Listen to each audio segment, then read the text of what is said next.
संविधान बनाउँदाखेरि नै प्रधानमन्त्रीले संसद विघटन गर्न पाइने छैन भनेर खुलस्त रूपमा राखिदिएको भए यो अदालतमा चाहिँ नेपाली जनताको र नेपाली सारा नेपालको समय बर्बाद हुँदैन थियो। हाम्रो देश पछि पर्न कारण के हो भने अब जहाँसम्म सर्वोच्चले फैसला गरेको छ, सर्वोच्चको फैसला त सबैले मान्नै पर्छ, रुल अफ ल हिसाबले है, कानुनी राज्यमा मान्नै पर्छ। अब नेपालमा खतरा बढ्यो, एमसिसी पास गर्ने भन्ने डर आयो। अब फेरि हामीले आन्दोलनमा लाग्नुपर्ने स्थिति आयो। आखिरमा नेपाल रणभूमिमा हुने भयो, नेपालीहरू सखाप हुने भए। त्यसकारणै यो सरकारमा हेर्नुहोस्, केपी ओली एमसिसीवाला, के अरे देउबा एमसिसीवाला है। अब यो अरू प्रचण्डले पनि अस्ति देखिहाल्नुभयो, एमसिसी मुर्दाबाद भन्ने ठाउँमा नगर एमसिसी नगर भनेर त्यहाँ है के अरे माइती घर मण्डलमा भनेपछि ऊ पनि एमसिसीको विरुद्धमा नजाने भने एमसिसी खतरा भयो। अझै सडक आन्दोलन नेपालमा अझै कन्टिन्युस हुन्छ दुईवटा कुरामा। अब सांसदहरूको भाउ बढ्छ। हेर्नुहोस्, पहिले पनि 52 सालमा थुप्रै खरिद बिक्री गरे हो, त्यस्तो अहिले पनि खरिद बिक्री सांसदहरूको चल्छ। हेर्नुहोस्, जसले बढी चाहिने पैसा खर्च गर्नु छ उठेर सांसद तान्छ, प्रलोभन दिन्छ, मन्त्रीको प्रलोभन चाहिँ उही हो। भ्रष्टाचार चाहिँ व्यापक बढ्छ।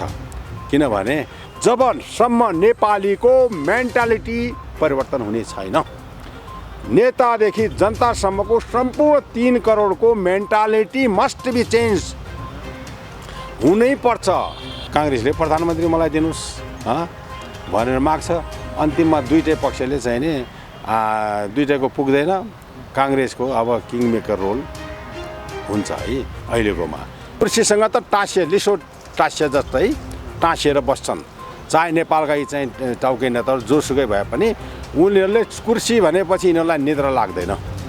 चोरी भयो कसैको, ऊ चाहिँ थानामा गयो, पुलिस स्टेसनमा रिपोर्ट गर्न भने कस्ट म्यानेजमेन्ट गर्नु सरी के भन्छ भने तपाईँको यो इन्भेस्टिगेसन गर्दा 2000 पाउन्ड लाग्ने भयो।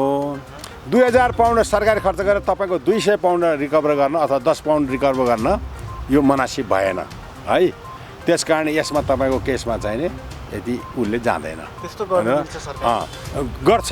राम्रोलाई त जय जयकार गर्न त जानै पर्छ, जहाँ पनि भोकै पनि जानुपर्छ, चिया पनि नखाएर जानुपर्छ। तर नराम्रो कामले देशको अवनति गर्ने नेताको पछाडि लाखौँ करोडौँ दिए पनि जनता आउनु हुँदैन। हेर्नुहोस्, नेपाल जनताको त्यो छ। यस्तो बानी रह्यो भने नेपालमा 100 वर्षमा 1000 वर्षमा पनि जनताले सुख पाउँदैनन्।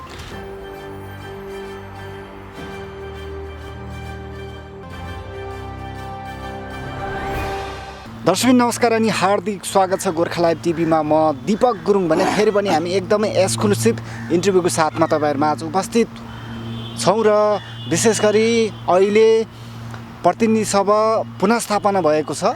यसले अब देशमा अझै थप सङ्कट ल्याउँछ कि भन्ने जनताहरूले भनिरहेका छन्। यसै विषयमा कुराकानीका लागि हुनुहुन्छ पूर्व डिआइजी विजयराज भट्ट हुनुहुन्छ। सर, हजुरलाई स्वागत छ। धन्यवाद। आराम हुनुहुन्छ? राम्रो छ, ठिक छ।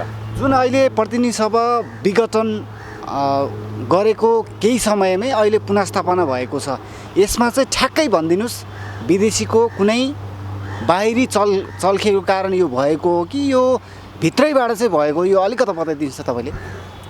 अच्छा, अब यो हेर्दाखेरि के देखिन्छ भने अहिले जुन सत्ताधारी दल थियो नेकपा, त्यो दलको चाहिँ आन्तरिक खिचातानी, प्रधानमन्त्रीको खिचातानी कारणबाट चाहिँ नि यो पार्टीमा विग्रह आएको भन्ने देखिन आयो। र अब यसको हेर्दाखेरि पार्टीभित्रैको विग्रह देखियो, तर नेपालको उसमा चाहिँ नि अहिले इन्डो वेस्टको चाहिँ नि पुरै स्वार्थ हाबी हुनु छ। त्यसकारण जुनसुकै कर्ममा पनि विघटनमा पनि पश्चिमाहरूको हात हुनसक्छ। एमसिसीको लागि युरोप अमेरिकाको हात हुनसक्छ र त्यस्तै भारतको पनि आफ्नो स्वार्थको हिसाबले उसको पनि केही हात हुनसक्छ। र अब अहिले पुनर्स्थापना जुन हुँदाखेरि यो पहिले त यो विघटनको संसद विघटनको रोग चाहिँ नि 2051 सालदेखि नै सुरु भएको हो। तत्कालीन प्रधानमन्त्री गिरिजाप्रसाद कोइरालाले आफ्नो सरकारको बहुमत हुँदाहुँदै त्यहाँ पनि पार्टीको आन्तरिक किचलोले गर्दा उहाँले चाहिँ नि संसद विघटन गर्नुभयो र सर्वोच्चबाट फेरि पुनर्स्थापना गरिदिइहाल्यो है, होइन, मान्यता दियो, विघटनै राख्यो। त्यसपछि मनमोहन अधिकारीज्यूको प्रधानमन्त्रीको कालमा उहाँले चाहिँ पनि विघटन गर्नुभयो। त्यति बेला उहाँ बिरामी भएर अस्पतालमा हुनुहुन्थ्यो, तर सर्वोच्चले उहाँलाई चाहिँ हराइदिनु भयो, विघटन गर्नुभयो। विघटनलाई मान्नु भएन र संसद पुनर्स्थापना 51 सालमा पनि भयो, 52 सालमा। र त्यसपछि अस्थिर सरकार आयो, सांसद खरिद बिक्रीको व्यापकै चाहिँ नि रोल चल्यो। सधैँभरि करोडौँ रुपियाँमा सांसदहरू खरिद्दै अनि त्यसपछि अस्थिर सरकार बन्दै एवं गिरीले गयो। त्यसपछि पनि एकचोटि संसद विघटन गरेको थियो, तर त्यसमा पनि फेरि मान्यता दिएन, सर्वोच्चले दिएन। अब यो पालाको चाहिँ नि प्रधानमन्त्री केपी ओलीजीले जुन चाहिँ नि संसद विघटन गर्नुभएको थियो, त्यसमा चाहिँ के हुन्छ, सर्वोच्चबाट कुन किसिमको फैसला हुन्छ भन्ने सबैलाई दुविधा थियो। केही व्यक्तिहरूको भनाइ थियो कि संसद यो संविधानमा 2072 को संविधानमा लेखेको छैन, प्रधानमन्त्रीलाई अधिकार छैन, यो चाहिँ संसद विघटन लेखेको छैन, त्यसकारण संसद पुनर्स्थापना हुन्छ भन्ने केही व्यक्तिहरूको भनाइ थियो, केही कानुनका ज्ञाताहरूको। र केही भनाइ थियो भने लिखित नभए पनि जुन चिज नै गर्न हुँदैन भनेर लिखितमा लेखेको हुँदैन, त्यो चिज चाहिँ नै सरकारले गर्न मिल्छ। अर्थात् सरकारलाई अवशिष्ट अधिकारहरू पनि केही हुन्छन्। त्यो अवशिष्ट अधिकार अन्तर्गत यदि सरकार चलाउन सकेन भने प्रधानमन्त्रीले आफ्नो संसद चाहिँ नि विघटन गर्न सक्छ र फेरि नयाँ ताजा जनादेशमा जान सक्छ भन्ने पनि जिकिर चाहिँ धेरै कानुन व्यवसायहरूको थियो। यो हेर्दाखेरि के थियो भने संसद पुनर्स्थापना हुन सक्ने र विघटनलाई सदर पनि हुन सक्ने दुईटै अवस्थाको यो दृश्यहरू देखिन्थ्यो। र हिजो चाहिँ नि अस्ति संसद पुनर्स्थापनाको चाहिँ नि निर्णय आयो, हिजो आयो। त्यो त्यसले गर्दाखेरि के देख्यो भने अदालतबाट पनि कुनै केसमा सदर हुने, कुनै केसमा बदर हुने यस्तो देखिन आयो। अब यसमा चाहिँ न्यायको नौसिङ भन्छन्, नौसिङमा चाहिँ नि जता व्याख्या गरे पनि हुने, मान्छेलाई शङ्का उपशङ्का गर्न देखिन आयो। त्यसकारण सबभन्दा राम्रो के हुन्थ्यो भने यो संविधान बनाउँदा किन यिनीहरूले लुपहोल राख्छन् बाँकी? संविधान बनाउँदाखेरि नै प्रधानमन्त्रीले संसद विघटन गर्न पाइने छैन भनेर खुलस्त रूपमा राखिदिएको भए यो अदालतमा चाहिँ नेपाली जनताको र नेपाली सारा नेपालको समय बर्बाद हुँदैन थियो। हाम्रो देश पछि पर्न कारण के हो भने हाम्रो व्यवस्थापन चाहिँ एकदमै लुज छ, व्यवस्थापन राम्रो छैन। हेर्नुहोस्, अब यो संसदमा चाहिँ विघटनमा कति खर्च लाग्यो, कति समय बर्बाद भयो। नेपाली जनता सारा देशका सरकारदेखि सारा त्यसमा व्यस्त रहे। अब हेर्नुहोस्, अहिले संसदको विघटनको पक्ष र विपक्षमा हेर्नुहोस् त, माइती घर मण्डलादेखि विराटनगर, धनगढीदेखि काठमाडौँका ठाउँमा चाहिँ लाखौँ मान्छेहरूलाई जम्मा गरेर भिड जम्मा गर्ने, कोरोनाको पिरियडमा त्यस्तो गर्ने र समय गर्ने, सरकारी राजस्वको पनि तमाम चाहिँ नि खर्च गर्यो। मानिसलाई चाहिँ हजार रुपियाँ दिएर ओसारेर आफ्नो भिड बढी देखाउने, त्यो पनि भयो। यो विकृतिलाई दूर गर्नलाई संसदमा संविधानमा चाहिँ प्रधानमन्त्रीले संसद विघटन गर्न पाइने छैन भनेर लेखिदिएको भए यो हाम्रो समय बचत हुन्थ्यो, धन बचत हुन्थ्यो, म्यान पावरको जो शक्ति ऊर्जा छ त्यो बचत हुन्थ्यो। संविधानमै डिफल्ट छ भन्ने संविधान पुरै डिफल्ट छ। यो संविधान पूर्ण छैन, पुरै डिफेक्टिभ छ, डिफल्ट छ। नभए भने 2 वर्षभन्दा पहिले अविश्वासको प्रस्ताव ल्याउन पाइने छैन भनेर लेख्न चाहिँ सक्ने। त्यस्तै प्रधानमन्त्रीले विघटन गर्न विगतमा विकृति आएको हुनाले अबदेखि गर्न पाइने छैन, विघटन गर्न पाइने छैन, अधिकार छैन भनेर लेखिदिया भए व्याख्या नै गर्न पर्दैन थियो। यो त पहिले पनि आएको रहेछ। यो यस्ता हो, यस्ता पहिलेदेखि नै चाहिँ नै लुप होल भएपछि के हुन्छ भने अरू सभ्य देश, विकसित देशहरूमा जस्तो बेलायतमा अपराधीहरूले के खोज्छ, कानुनको छिद्र खोज्छ। यो कुरो कानुनमा उल्लेख छैन, यो किसिमको अपराध म गर्छु र म उम्किन्छु, अर्थात् मलाई चाहिँ समाउन सक्दैन, कानुनले अदालतले समाउन सक्दैन भनेर अपराधीहरूले नयाँ चाहिने किसिमका अपराधहरू गर्न थाल्छन्। र जब त्यो अपराध गर्दा प्रहरीले अनुसन्धान गर्छ, अदालतमा कोर्टमा प्रस्तुत गर्ने बेलामा हेर्छ, त्यो किसिमको अपराधको कानुनमा उल्लेखै गरेको छैन दण्ड सजायको भनेपछि उसले चाहिने बिना दफा बिना दण्ड सजायको व्यवस्था अदालतमा प्रस्तुत गर्न सक्दैन र बाइज्जत नै त्यो अपराधीलाई तत्कालको लागि छोड्नुपर्ने स्थिति आउँछ। र त्यो भएपछि अब ध्यान आकर्षण हुन्छ र अब अर्को अच्छा अपराधीले यो लुपहोलबाट छिरेर अपराध गर्न थाल्यो भनेपछि त्यो लुपहोललाई टाल्नलाई फेरि त्यसलाई टाल्ने किसिमको कानुन बन्छ।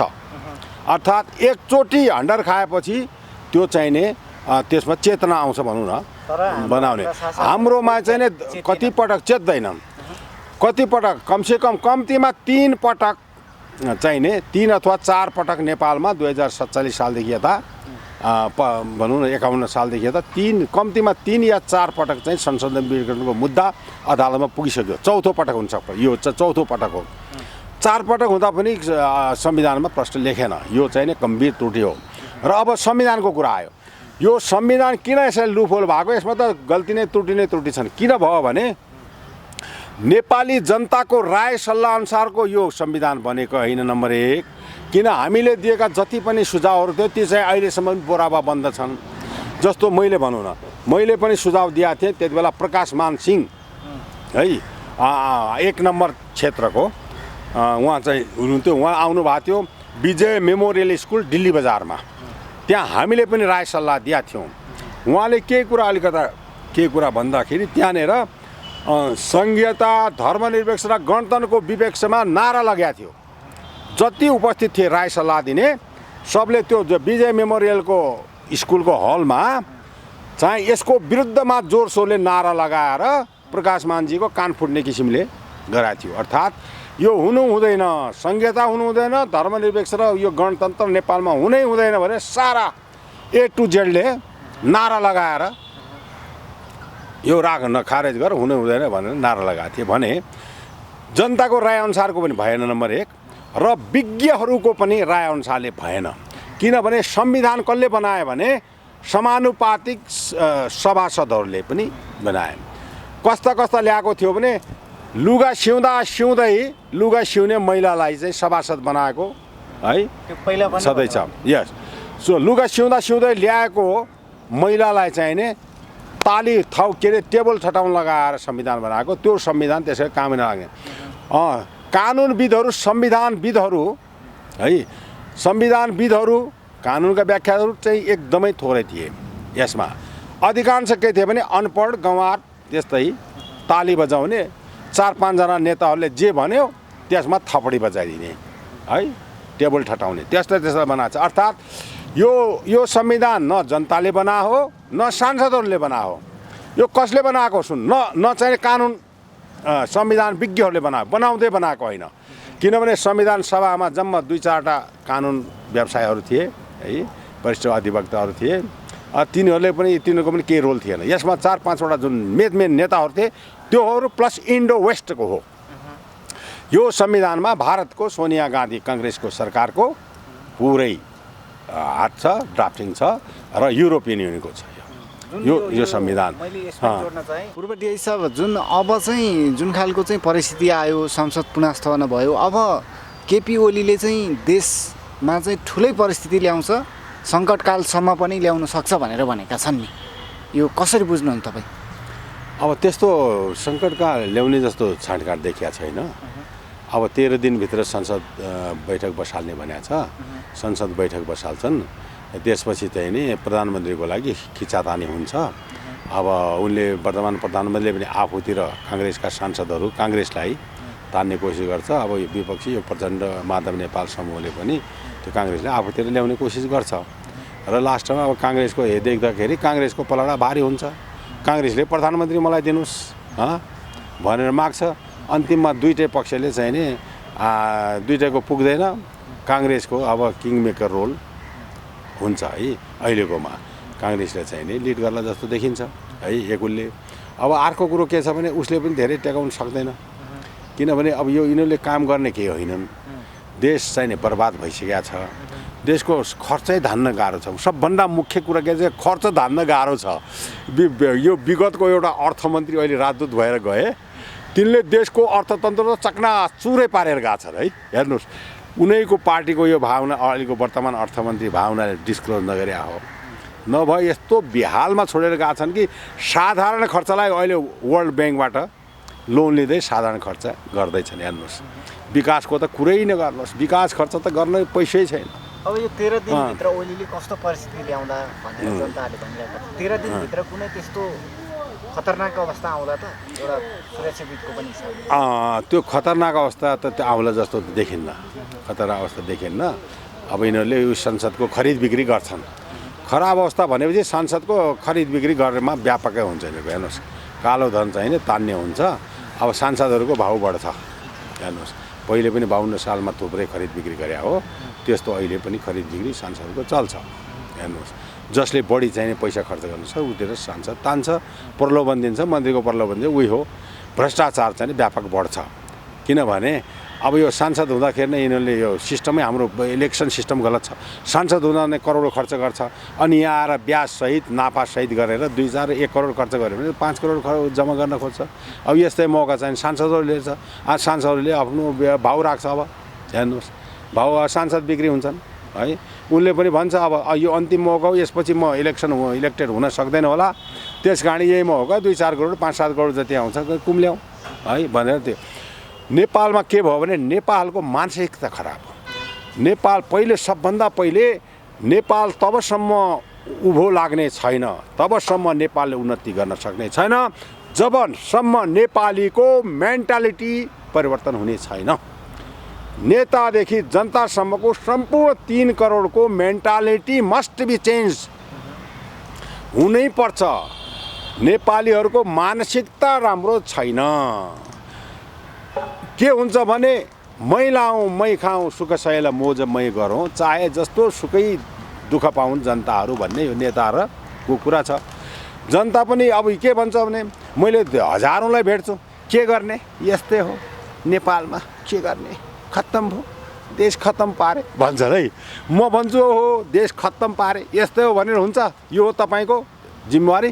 तपाईँ पनि देशको एउटा नागरिक हो। एक-एकजनाले यसरी भन्न लाग्यो भने त यो त कहिले सुधार हुने भएन। भने तपाईँले यो जवाब होइन, यो यस्तो छ भनेपछि यसको विरोध गरेर यसलाई सुधार गर्ने तपाईँको कर्तव्य हो भनेर भन्छु कि मैले। त्यस कारण नेपाली जनता, नेतादेखि जनताको मेन्टालिटी मस्ट बी चेन्ज। मानसिकता सुधार हुनुपर्छ। मानसिकता के हुनुपर्छ भने सन्तोषम परम सुखम है। जे जति छ मैले है घाँस बाँस कपास जे जति छ त्यसमा म सन्तुष्ट छु। मलाई विलासी जीवन बिताउनु छैन। म जनताको नेता हुन्छु भने जनताको भलाइ गर्नलाई हुन्छु। सरकारमा बस्छु भने गरिब जनताको उन्नति गर्नलाई म भएको हुँ। गरिब जनताले मलाई चाहिँ विश्वास गरेर मलाई भोट दिएर मलाई सत्तामा पुर्याएको छ भने म अब्लाइज्ड हुनु पर्यो। मैले ती जनताको चाहिँ भलो गर्नु पर्यो। यो भावना जबसम्म नेतामा हुँदैन नेपालको उन्नति हुँदैन। यहाँ चाहिने मै लाउँ मै खाउँ सुख सहेला मोज मै गरौँ भन्ने नेताहरूले कुम्ल्याउँछन्, अरबौँ खरबौँ कुम्ल्याउँछन्, विदेशको ब्याङ्कमा राख्छन्। अब विदेशले चाहिँ नाना प्रकारले यिनीहरूलाई चाहिँ चक्रव्यूहमा घुमाएर त्यो पैसा अन्तिममा उनीहरूले खान्छ।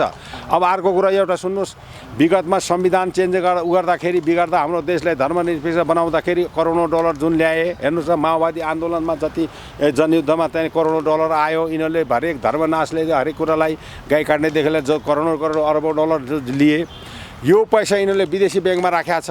अब विदेशीहरूको के नियत हुन्छ भने हामीले दिएको पैसा हामीसँगै राख्छौँ, भोलि यिनीहरूलाई बात लाउँछ, त्यो पैसा फिर्ता नहुने वातावरण लाउँछौँ, फिर्ता हुँदैन।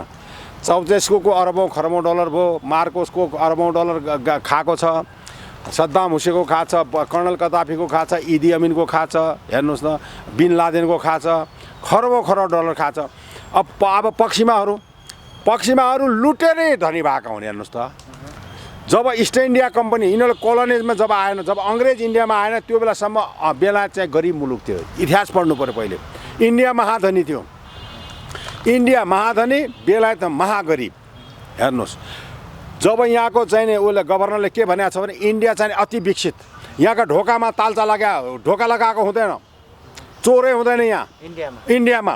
यहाँको उन्नति यो कृषि चाहिँ एकदम हाई उन्नति छ, यहाँको टेक्सटाइलहरू एकदम राम्रो छ है, इन्डस्ट्रीहरूमा अगाडि छ, एजुकेसनमा अगाडि छ, एग्रिकल्चरमा अगाडि छ, र यहाँ चाहिँ एकदम मान्छे इमान्दार हुन्छ। यहाँको ढोकामा कहीँ पनि ढोका लागेको हुँदैन, कुनै घरमा ढोका हुँदैन, अर्थात् चोरी नै हुँदैन, र कोही भिखमाग्गा हुँदैन इन्डियामा। ल हेर्नुहोस् त त्यो बेलाको इन्डियाको यो चाहिँ त्यहाँको गभर्नरले लेखेर पठाएको छ। जबसम्म सुन्नुहोस् अब हामीले पहिले व्यापारिक रूपमा आएपछि इस्ट इन्डिया कम्पनी हामीले यहाँ इन्डियामा रुल गर्नलाई सबभन्दा पहिले एग्रिकल्चरलाई डिस्ट्रोय गरिदिनुपर्छ, खलबलाउनुपर्छ, इन्डस्ट्री खलबलाउनुपर्छ, एजुकेसन सिस्टम खलबलाउनुपर्छ, अनि हामीले लडाउनुपर्छ रजौटाहरूलाई, अनि राज गर्छौँ भने। अब त्यो अहिले यहाँ गर्दैछन्। हेर्नुहोस् अनि इन्डियामा एउटा गभर्नरले एक दिनमा इन्डियाबाट लुटेको सुन 9वटा पानी जहाजमा एकै दिन भरेर पठाएको छ र त्यहाँ गएर order of British empire OBE लिएको छ र लास्टमा चाहिँ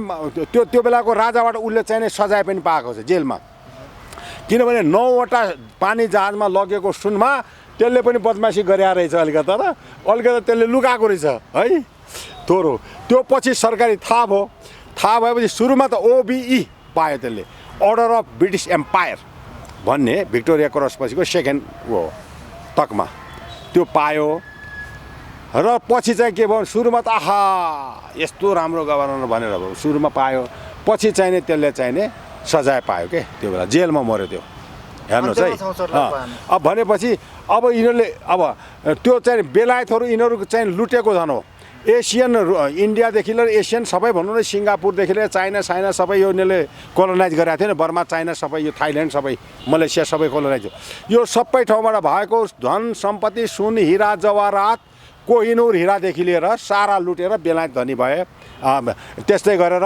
अफ्रिकाबाट लुटे दक्षिण अमेरिकाबाट लुटे स्पेनिस फ्रेन्च पोर्तुगिज र ब्रिटिसहरू चाहिँ यो अरू देशको धन लुटेर धनी भएका हुन् पहिले इन्डियाभन्दा हामीभन्दा पनि गरिब हुन् भिखमाङ्गा हुन् सुन्नुहोस् अमेरिका चाहिँ नि रेड इन्डियनहरूको सारा सम्पत्ति र त्यो धन सम्पत्ति गरेर तिनीहरू अधिकांश करोडौँ रेड इन्डियनलाई मारे हेर्नुहोस् त अमेरिका भनेको रेड इन्डियनको ठाउँ हो सुन्नुहोस् रेड इन्डियन जब चाहिँ ऊ चाहिँ कोलम्बस चाहिँ खोज्न गयो कोलम्बस चाहिँ इन्डिया भनेर खोज्न गएको ऊ चाहिँ सन्जोगले अमेरिका पुगेछ अमेरिकामा राता मान्छे देखेर इन्डियनहरू त राता हुँदो रहेछन् भने रेड इन्डियन नाम राख्या हो हेर्नुहोस् तर पछि चाहिँ अरूले थाहा पाए र एउटा चाहिँ पोर्तुगिज अमेरिकानो यो नामको एउटा नाविक सेलरको नामबाट अमेरिका नाउँ राखेको एउटा व्यक्तिको नाउँबाट राखेको है पछि चाहिँ भएको अब त्यहाँ पनि रेड इन्डियनलाई करोडौँलाई मारे हेर्नुहोस् त्यहाँको आदिवासी सबै आदिवासीलाई त्यहाँ मारे कि चाहिँ मेक्सिकोतिर लखेटेर अमेरिका चाहिँ युरोपियनहरू हुन्थ्यो अमेरिकन भनेको ब्रिटिस फ्रेन्च स्पेनिस यही अमेरिका यो युरोपबाट गएका युरोपियनहरू हुन् उनीहरूले पनि करोडौँ मान्छे मारेर उनको सम्पत्ति रेड इन्डियनको गरेर धनी भएका हुन् इन्डिया र यो सबै युरोप अमेरिका के अरे एसिया दक्षिण अमेरिका र अफ्रिकाको कोलोनाइज गराएर त्यहाँबाट लुटेको हिरा मोती सुन धन सम्पत्ति लुटेर यो चाहिँ युरोपियनहरू धनी भएका हुन् अब तिनीहरूले अहिले चाहिँ हामीलाई चाहिँ गरिब बनाएर हामीलाई किन्ने हुन्छन् दादा भन्छन् नेपालका नेताहरूलाई किन्छन् हेर्नुहोस् है किन्ने गर्छन् हाम्रो देश बिगार्नेमा तिनीहरू छन् त्यसकारण अब कालान्तरमा खतरा छ तिनीहरूबाट अब अहिलेको यो सरकारको परिवर्तनको लागि भन्दा पनि अब नेपालमा खतरा बढ्यो MCC पास गर्ने भन्ने डर आयो अब फेरि हामीले आन्दोलनमा लाग्नुपर्ने स्थिति आयो MCCको विरोधमा अब MCC पास गर्ने यो ठुलो खतरा हो पुरै खतरा अब खतरा त्यही खतरा आयो सुन्नुहोस् अब विदेशी उपनिवेश हाम्रो देश गुलामीमा जाने भयो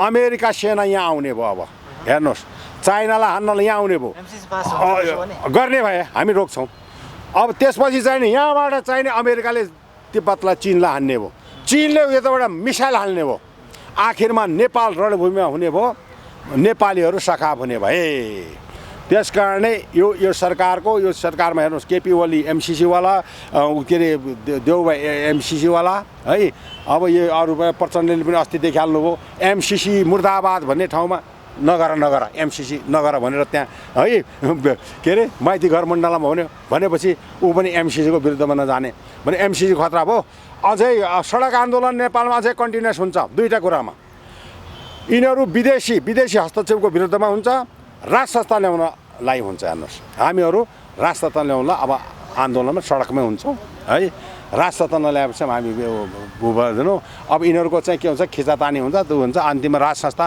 नआइकन हुँदैन सम्पूर्ण शक्ति जति छ एकमुष्ट भयो भने अनि विदेशलाई डिफाइन गर्छ भाइ फुटे गँवार लुटे डिभाइड एन्ड रुल है अङ्ग्रेजीमा डिभाइड एन्ड रुल नेपालीमा भाइ फुटे गँवार लुटे त्यस कारण नेपालीहरूको शक्ति विभाजन भएपछि अमेरिका यसलाई बेलायत यिनीहरूले र इन्डियाले नेपालमाथि हस्तक्षेप गर्छ आधिपत्य जमाउँछ उपनिवेश बनाउँछ नेपाललाई खेलाउँछ हो तर जब एकमुष्ट हुन्छ भने हाम्रो राज संस्था र हरेक पार्टीहरू जति पनि फोर्सेस छन् है जब युनाइट हुन्छ भने विदेशी दबाब कम हुन्छ र हाम्रो देश चाहिँ सुरक्षित रहन्छ त्यसकारणले हाम्रो के भनाइ छ भने तपाईँहरू चाहे तपाईँ विकास त गर्ने होइन, तपाईँ जोसुकै प्रधानमन्त्रीमा बस्नुहोस्, जोसुकैमा राजमा बन्नुहोस्, हाम्रो देशलाई खलबल काम नगरिदिनुहोस्, विदेशीलाई नेपालमा वेलकम नगर्नुहोस्, विदेशी ल्याउने काम नगर्नुहोस्, हेर्नुहोस् उपनिवेश बनाउने काम नगर्नुहोस्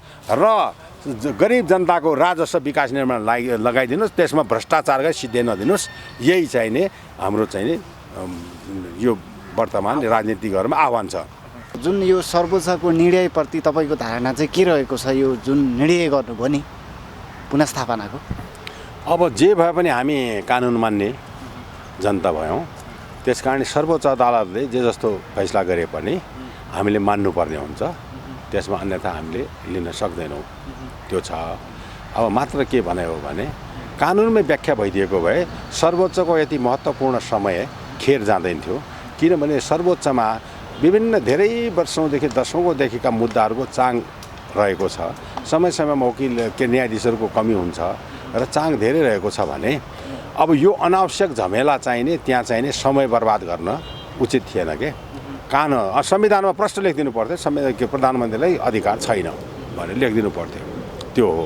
अब जहाँसम्म सर्वोच्चले फैसला गरेको छ, सर्वोच्चको फैसला त सबैले मान्नै पर्छ, रुल अफ ल हिसाबले कानुनी राज्यमा मान्नै पर्छ, त्यसलाई अन्यथा लिन मिल्दैन। असंवैधानिक यो नीतिअनुसार चल्यो भनिरहँदा चाहिँ अब प्रधानमन्त्रीले अब कुनै सेटिङ गरेर चाहिँ मलाई चाहिँ मेरो यो जुन खालको चाहिँ उहाँले सर्वोच्च अदालतमा लगेको त्यो प्रतिनिधि सभा विघटनलाई चाहिँ फेरि पुनर्स्थापना गरियो भने चाहिँ ठुलो आन्दोलन गर्छु भनेर चाहिँ प्रधानमन्त्रीले भन्नुभएको छ। यसलाई कसरी बुझ्ने जनताले? अच्छा, नेपालका नेताहरू नै एकदम कमजोर स्थितिका छन् के, नेपालका हल्का छन्, नेताहरू नै सब हल्का छन्। व्यक्तिगत स्वार्थ बाहेक यिनीहरूले बोल्न पनि जान्दैनन्। अब यसमा के देख्यो भने दुईटै पक्षले सरकार सेटिङ छ अदालतमा भनेर दोष लगाए। प्रचण्डहरूले पनि यो प्रधानमन्त्रीले सब सेटिङ मिलाएको छ, हाम्रो विरुद्धमा सेटिङ मिलाइसकेको छ भनेर गरे।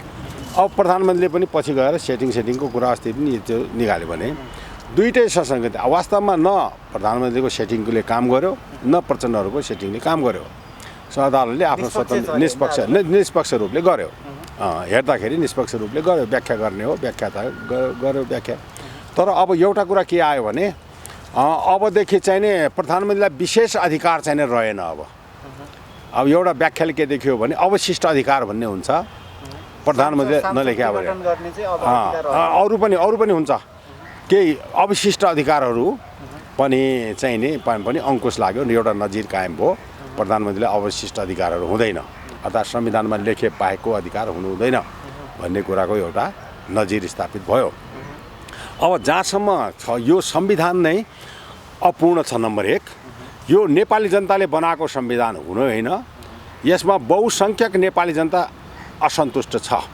हेर्नुहोस्, जस्तो विभिन्न पार्टीहरू छ, तराईवासीहरूकै पार्टीहरू छन्, यिनी पनि असन्तुष्ट छन् है। अब त्यसमा चाहिँ नि यो चाहिँ अरू पनि छन्, राजाको राज संस्था समर्थक भनौँ न, राजावादी नभनौँ राष्ट्रवादी भनौँ, किनभने राजावादी भन्ने शब्दले राष्ट्रको हित हुनलाई राज संस्थावादी भन्न मिल्छ, राजावादी भन्दा राज संस्थावादी भन्न मिल्छ। जस्तो मलाई कसैले तपाईँ राजावादी हो भनेपछि म के भन्छु भने म नेपालवादी हुँ। नेपाल राष्ट्रको हित जसरी हुन्छ, त्यो जुन वादले नेपाल राष्ट्रको हिँड्नुहुन्छ त्यो किसिमको राष्ट्रवादी हुँ, अर्थात् म नेपालवादी हुँ। नेपालवादी राष्ट्रवादी हो र राष्ट्रवादी राज संस्थावादी हो। अर्थात् अब केपी ओलीले चाहिँ अब राज संस्था यो जुन हिन्दू राज्यको उहाँले कुरा गर्नुभएको थियो, योसँगै चाहिँ अब केपी ओलीले नै राज संस्था पनि पुनर्स्थापना गरिदिन्छ भनेर चाहिँ राज संस्थावादीहरू चाहिँ अलिकता विश्वस्त हुनुहुन्थ्यो नि। यो त तुएर गएन? होइन, केपी ओलीले राज संस्था पुनर्स्थापना गर्दैनन्। यिनीहरूले आफ्नो स्वार्थ छोडेर यिनीहरूको के छ भने राज संस्था आयो भने राज संस्थाबाट त हामीलाई चाहिँ नोक्सान हुन्छ, हाम्रा उपरि भ्रष्टाचारका तमाम केसहरू छन्, यी चाहिँ हामीले राज संस्था आयो भने हाम्रो एउटा त सत्ता जान्छ, त्यसपछि हामीलाई केसमाहरू अल्मिन्छ भन्ने कुरो त डर छ। अर्को कुरो, खाइपाएको सत्ता भ्रष्टाचार गरिराखेको र विलासी जीवन बिताइराखेको लाई चाहिँ नि उनीहरूले छोडेर राज संस्था ल्याउँदैन है। यिनीहरूले कहाँ ल्याउँछ प्रचण्ड के अरे बाबुराम अनि यो केपी ओली यिनीहरूले राज संस्था ल्याउँदैन। राज संस्था आउँछ 100% आउँछ। राज संस्था जनताले ल्याउँछ। तर केपी ओलीकै पालामा ल्याउँछ भनेर चाहिँ अलिकता राज संस्था पुनर्स्थापनावादीहरू थिएन। कसैले के अरे र्युमर चलाइदिया हो, थिएन। किनभने हामीले उहाँहरूको सिद्धान्त, उहाँहरूको इच्छा आकाङ्क्षा, उहाँको यो चाहिँ नि सिद्धान्त भनौँ न, हामीले सबै अध्ययन गरेका छौँ नि। हामीले उहाँहरूको आनी बानी, उहाँहरूको सत्ता लोलुपता है, यसको है एट्याचमेन्ट टु द चेयर है, यो सबै हामीले अध्ययन गरेका छौँ। अर्थात् उहाँहरूले कुनै हालतमा पनि अन्तिम अवस्था नआइकन उहाँहरूले कुनै हालतमा पनि उहाँहरूले सत्ता त्याग्नै हुँदैन। सत्ता कुर्सीसँग त लिसो टाँसिए जस्तै टाँसिएर बस्छन्। चाहे नेपालका चाहिँ टाउके नेताहरू जोसुकै भए पनि उनीहरूले कुर्सी भनेपछि यिनीहरूलाई निद्रा लाग्दैन है, टेन्सन भइहाल्छ। त्यस कारण कुर्सीबाट यिनीहरूले अरबौँ खरबौँ कमाउने 7 पुस्तालाई जुगाड गरेर 21 पुस्तालाई कमाउने दाउमा सबै नेताहरू छन्। अब अर्को कुरा आयो, नेपालको पहिलो त संविधानै काम नलाग्ने छ। त्यसपछि संविधानमा भएका व्यवस्थाहरू पनि यो पक्षमा अरूले जुन लादेका छन्, गणतन्त्र यो काम नलाग्ने छ। किनभने जनताले साराले भन्न लागे राज संस्थामा राजतन्त्रमा एउटा राजा, गणतन्त्रमा हजारौँ राजा पाल्नुभन्दा एउटै राजा पाल्नु ठिक, आर्थिक हिसाबले सबै हिसाबले। त्यो एउटा भने त्यो राम्रो भने यो चुगिहाल्यो। त्यसपछि सङ्घीयताले केही पनि काम गर्दैन। साधारण खर्च गर्ने एउटा चाहिने, पहिले एउटा राष्ट्रपति थियो, अहिले 8वटा राष्ट्रपति छन्। 7वटा प्रान्तमा एउटा, यहाँ 8वटै प्रधानमन्त्री छन्, 7वटा मुख्यमन्त्री, एउटा प्रधानमन्त्री। हेर्नुहोस् 888 सांसदहरू छन्। किन नेपालले त्यो 888 काम नलाग्ने सांसदलाई खुन पसिनाको र गिट्टी कुट्नेको पनि राजस्व बुझाएर, भिख माग्नेले पनि राजस्व बुझाएर यी चाहिने पार्टीका कार्यकर्तालाई किन हामीले पाल्ने? सुन्नुहोस् न, हामीसँग चाहिने कसिएर चाहिने ट्याक्स लिने अनि नाता नगोताका को हुन् कहाँ हुन् यी कार्यकर्ता हामीले किन पाल्ने? अर्थात् राष्ट्रको उन्नति तब हुन्छ जब चाहिँ जनताबाट लिएको कर विकास कार्यमा लाग्छ, जनताको सेवा सुविधामा खर्च हुन्छ, त्यति बेला काम लाग्यो। होइन भनेपछि यी चाहिँ नेताहरूलाई पाले, यिनीहरूका कार्यकर्ता पालेर किन पाल्ने? विकास त हेर्नुहोस् त अस्ति 0.6% मात्रै भएको भने पश्चिम सुदूरपश्चिममा कर्णाली प्रदेश 0.6% मात्रै विकासमा खर्च भएको छ अरे, 0.6। अर्थात् 83% साधारण खर्च, 17% जम्मा बजेट के अरे विकास खर्च, 17%मा पनि जम्मा 0.6% भएको छ भने विकास चाहिँ बिल्कुलै गरिया रहन्छ। भने यी सेता हात्ती हामीले किन पाल्ने? 3 करोड जनताले आफ्नो चाहिँ घाँस कटौती गरेर यी सेता हात्तीहरू, यी 888 चाहिँ सांसद सेता हात्तीहरू, 8वटा राष्ट्रपति, 8वटा प्रधानमन्त्री, यी चाहिँ सेता हात्ती हामीले किन पाल्ने हो? किन पाल्ने? एउटा गरिब आफ्ना छोराछोरी नपालेर यी चाहिँ विलासी, यिनीहरूलाई विलासी जीवन चाहिने किन दिने? त्यस कारणले अब चाहिँ के गर्नुपर्छ भने यो संघीयता चाहिँ तुरन्त खारिज गर्नुपर्छ है, गणतन्त्र तुरन्तै खारिज गर्नुपर्छ, संघीयता तुरन्तै खारिज गरेर अब के गर्नुपर्छ भने यो संघीयतामा भएको अरबौँ खरबौँ रकम चाहिने राष्ट्रिय विकासमा लगाउनुपर्छ। अब मन्त्रीहरू पनि 10 जनाभन्दा बढी बनाउनै हुँदैन। सांसद जम्मा 100 जना लोवर हाउसका र 25-30 जना अप्पर हाउसका, त्यति मात्रै राख्नुपर्छ। अर्थात् यो के हुन्छ भने बेलायती सिस्टममा गर्नुपर्छ। जब संसदीय व्यवस्था बेलायती छ भने फाइनेन्सियल कुरा पनि संसदको त्यो बेलायतको जस्तो हेर्नु पर्यो।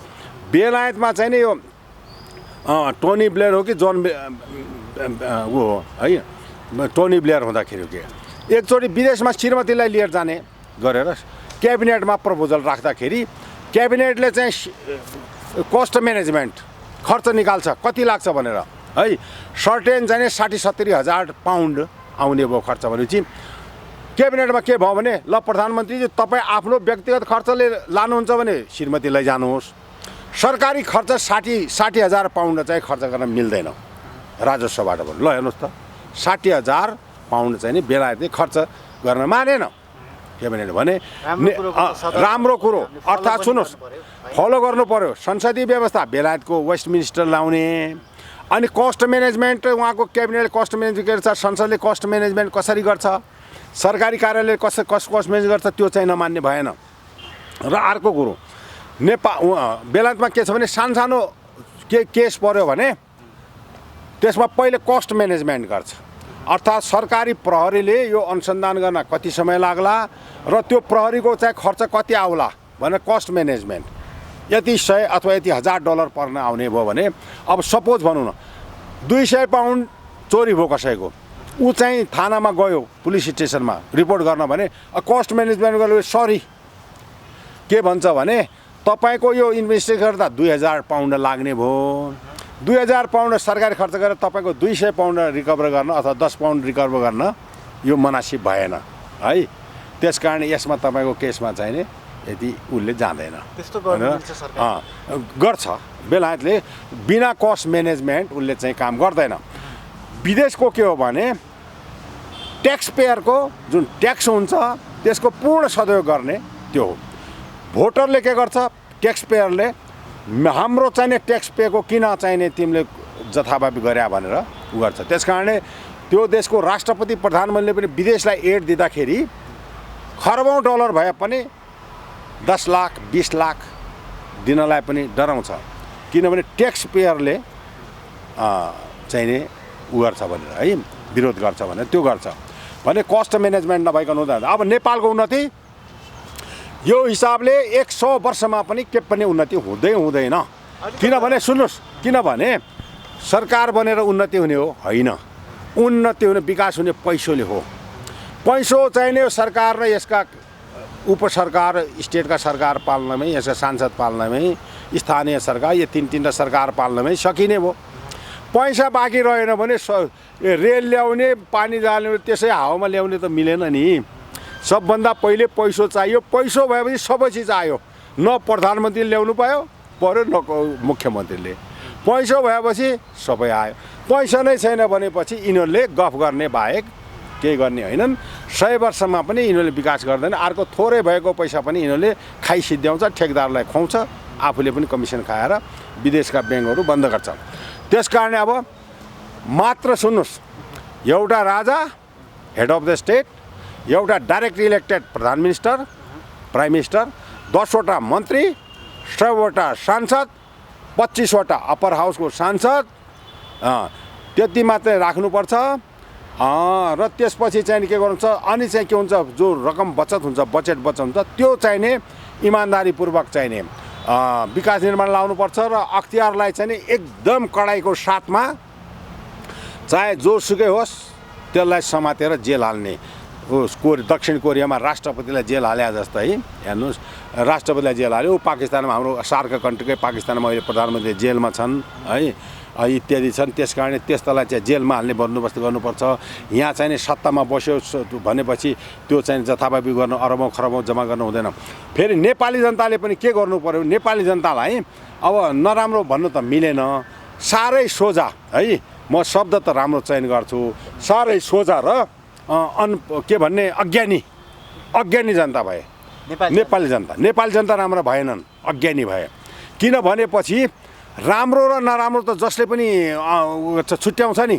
हेर्नुहोस् त, आफैले ट्याक्स दिएर हेर्नुहोस् त, एउटा गरिबले जो अस्ति 1000 रुपियाँमा काठमाडौँमा आए, 1000 रुपियाँ एक छाक मासु भातमा, त्यसले कम्तीमा प्रत्येकले 10,000 रुपियाँ त एक वर्षमा त यो भ्याट तिरेकै हुन्छ। किन जति सामान युज गर्छ सबमा भ्याट भने उसको जोड्यो भने 10,000 भन्दा बढी भ्याटमा गाउँ। आफ्नो गोजीको चाहिँ गरिबले 10,000 चाहिँ राजस्व बुझाउने, अनि 1000 मा तराईबाट चाहिँ नि लोभमा 1000 को लोभमा काठमाडौँ आउने भनेपछि साह्रै अनपढ र के भन्ने जनताहरू यो चाहिँ नि बुद्धिमान भएनन् के। जनताले के गर्नु पर्थ्यो भने राम्रो काम गर्नेलाई त ताली बजाउनु पर्थ्यो, आउनु पर्थ्यो, तराईबाट बिना पैसा खानै नदिए पनि भोकै पनि आउनु पर्थ्यो हैन। राम्रोको पछि लाग्नुपर्छ, राम्रोलाई त जय जयकार गर्न त जानै पर्छ, जहाँ पनि भोकै पनि जानुपर्छ। चिया पनि नखाए जानुपर्छ। तर नराम्रो कामले देशको अवनति गर्ने नेताको पछाडि लाखौँ करोडौँ दिए पनि जनता आउनु हुँदैन। हेर्नुहोस् नेपाल जनताको त्यो छ। यस्तो बानी रह्यो भने नेपालमा 100 वर्षमा 1000 वर्षमा पनि जनताले सुख पाउँदैनन्। किनभने जुन त साह्रै अज्ञानी भएर देशमा छैन। नेता बाठा भए हेर्नुहोस् सबै झिटिकुन्टी सबै कुम्ल्याएर विदेशी ब्याङ्कमा जम्मा गर्ने भए, यहाँ पनि इन्भेस्ट गर्ने भए। त्यसपछि मध्यम खाले जो अलि मध्यम धुर्त छन् ती कार्यकर्ता भए। नेताले चाहिँ भ्रष्टाचारको चास्नीबाट झरेका थोपा चाहिँ चाट्ने कार्यकर्ता भए है। अनि चाहिँ अब 1000मा किनिने फेरि त्यस्ता सोझा जनता भए। र जो स्वाभिमानी जनता छ न ऊ बिक्छ न उसले यिनीहरूलाई समर्थन गर्छ। तर ऊ चाहिँ निरीह छ, किनभने ऊ चाहिँ नि त्यति धेरै गटवाला छैन के, ऊ सोझो छ। त त्यस कारणले अब जनताले नउठिकन नहुने भएको छ। हेर्नुहोस् किनभने यिनीहरूले देशलाई त कति 50 वर्ष प्रतिगमन लगिसके। प्रतिगमन भनेको के हो भन्ने कुरा अब व्याख्या गर्नु पर्यो। यिनीहरूले के भन्छ भने पुरानो सत्ता आउनलाई प्रतिगमन, अर्थात् पहिलेको राज संस्था आयो भने प्रतिगमन रे। हेर्नुहोस् हाम्रो व्याख्या के हो? देश विकास चाहिँ अग्रगमन हो।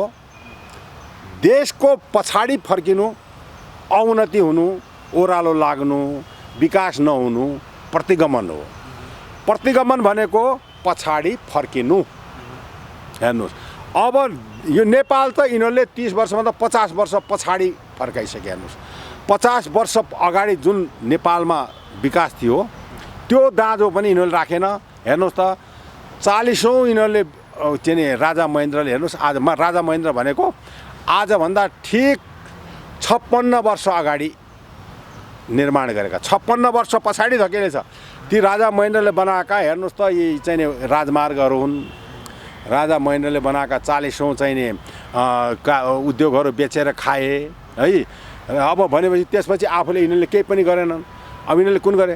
जति पनि एयरपोर्टहरू राजाहरूले बनाएका, जति उद्योगहरू छ राजाले बनाएका। हेर्नु यिनीहरूले त उद्योगहरू बन्द गर्दै गए। त्यस कारणले यो व्यवस्थाले चाहिँ नि हुँदैन। अबको दिनमा के छ भने अब देखिन्छ सिनारियो के देखिन्छ भने अब चाहिँ यिनीहरूले संसद खरिद बिक्री गर्छन्। हेर्नुहोस् अब यो भएपछि अब विकृति नेपालमा सुरु भयो।